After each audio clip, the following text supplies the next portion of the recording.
ही आहेत रायगडावरील गाढवं. नाव जरी गाढव असलं तरी कृती मात्र माणसालाही लाजवणारी आहे.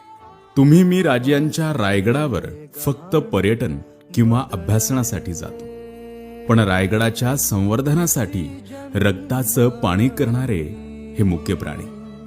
गेले कित्येक वर्षांपासून रायगड पुन्हा उभारण्यासाठी हे राबतायत. आम्हाला एक बॅग घेऊन गड चढताना 17दा धाप लागते. पाठीवर असंख्य ओझं घेत हे प्राणी दररोज कसे गड चढत असतील ना. कधी रायगडावर गेलात तर रस्त्यात हे प्राणी आलेच तर यांना आधी वाट मोकळी करून द्या. तीच तुमची एक कृती यांना आधार देणारी असेल. खरंच रायगड पुन्हा उभा राहिलाच तर या प्राण्यांचा उल्लेख अग्रस्थानी असेल.